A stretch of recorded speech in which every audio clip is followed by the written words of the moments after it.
Selamat malam Bapak Ibu Saudara-saudari yang terkasih. Sebelum beristirahat malam hari ini, saya Ibet Bingarsi akan berbagi renungan dari Pendeta Dr. Erastus Sabdono yang berjudul Meninggalkan Keluarga.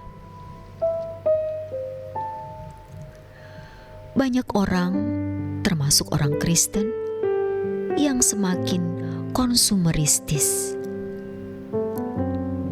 Banyak faktor penyebabnya, di antaranya periklanan yang sangat memikat. Berbagai media telah menjadi kendaraan iklan. Banyak orang menjadi serakah, selalu ingin memiliki apa yang ditawarkan oleh dunia dengan menjanjikan kepuasan-kepuasan jiwa. Banyak orang hanyut oleh gairah untuk memiliki apa yang orang lain miliki. Hal ini berjangkit hampir kepada semua orang, termasuk orang-orang Kristen, bahkan para rohaniwannya. Inilah yang dimaksudkan oleh Yohanes dalam tulisannya sebagai keinginan mata. 1 Yohanes 2 ayat 16. Pola hidup seperti ini tentu juga mempengaruhi pola berpikir banyak orang percaya. Hal ini terbukti dengan kenyataan adanya orang Kristen yang memenuhi dirinya dengan berbagai fasilitas hidup yang tidak berguna untuk pelayanannya bagi Tuhan dan hanya untuk citra diri di mata manusia atau kebanggaan. Alkitab menyebut ini sebagai keangkuhan hidup. Semua fasilitas yang diperjuangkan untuk dapat diraih dan dimiliki pada dasarnya hanya untuk kenyamanan hidup secara duniawi. Padahal Yesus tegas mengatakan bahwa hidup manusia tidaklah tergantung oleh kekayaan. Lukas 12.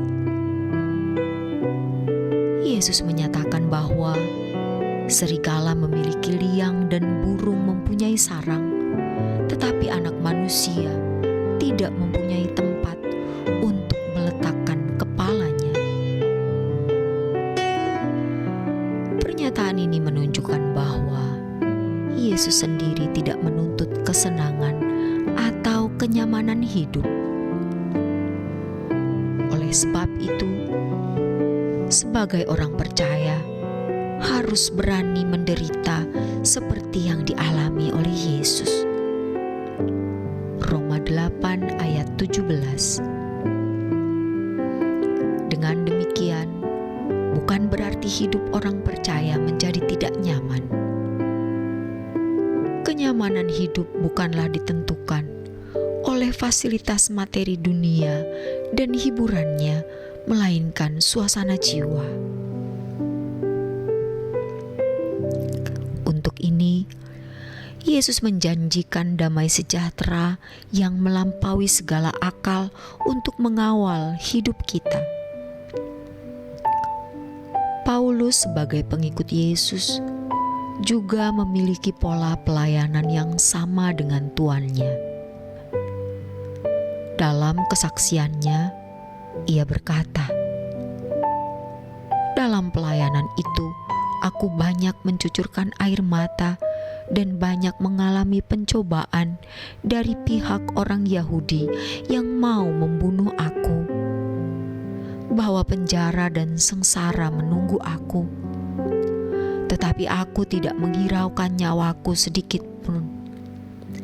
Perak atau emas atau pakaian tidak pernah aku ingini dari siapapun juga.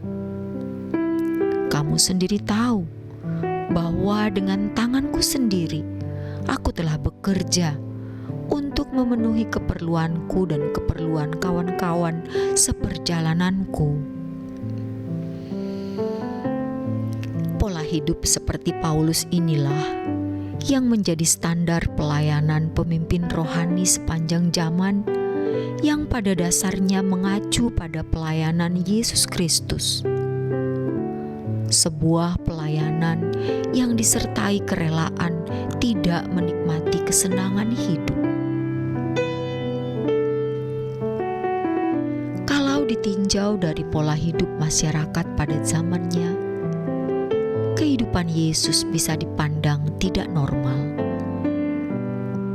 Hal ini dimulai ketika Yesus berusia 12 tahun. Anak-anak seusia ini biasanya masih hanyut dengan berbagai kesenangan anak-anak. Tetapi Yesus pada usia tersebut sudah sangat giat belajar Taurat melampaui anak-anak lain. Karena kemampuannya yang luar biasa memahami Taurat, ia bisa bersoal jawab dengan para ahli-ahli kitab atau teolog Yahudi. Dalam peristiwa di Bait Allah tersebut, orang-orang kagum terhadap kecerdasannya. Lukas 2 ayat 46 dan 47. Peristiwa ini memberi pesan jelas bahwa sejak kanak-kanak, Yesus telah memiliki kehidupan yang tidak sama dengan anak-anak lain. Bisa diduga secara logis bahwa hari-hari hidup Yesus sangat giat belajar Taurat lebih dari anak-anak sebayanya. Dalam masyarakat Israel, memang pengajaran Taurat diajarkan kepada anak-anak sejak dini. Tetapi pribadi Yesus ini berbeda dengan anak-anak yang lain. Dari hal ini, kita menangkap satu pesan bahwa Tuhan Yesus sudah menyadari panggilannya sebagai anak Allah yang harus melakukan kehendak Bapa di surga. Hal ini menginspirasi kita agar juga berani mengajarkan kebenaran kepada anak-anak, agar sejak dini mereka sudah mengerti panggilannya sebagai anak-anak Allah. Sebagai pria yang normal pada umumnya,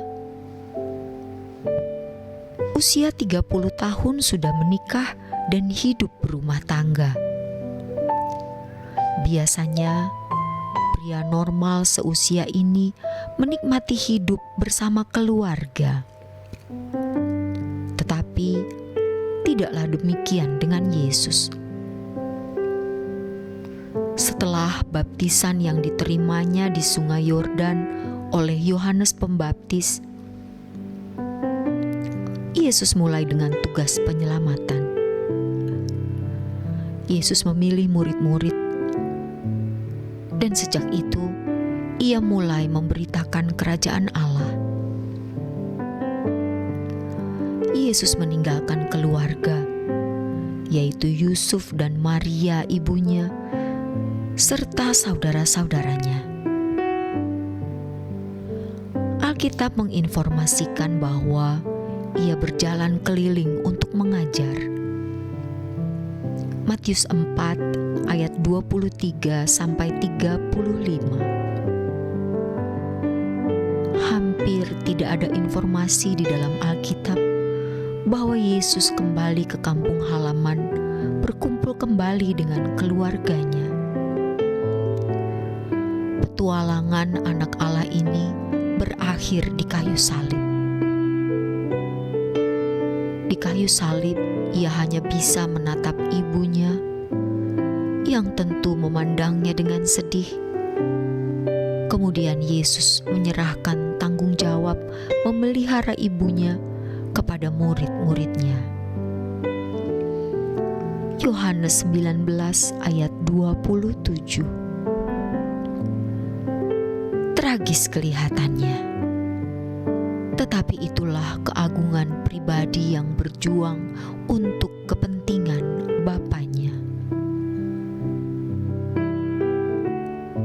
Keagungan seperti inilah yang harus juga kita miliki, yaitu meninggalkan dunia ini. Kenyamanan hidup bukanlah ditentukan oleh fasilitas materi dunia dan hiburannya, melainkan suasana jiwa. Demikianlah renungan malam hari ini. Kiranya renungan ini memberi pencerahan bagi kita semua. Selamat beristirahat.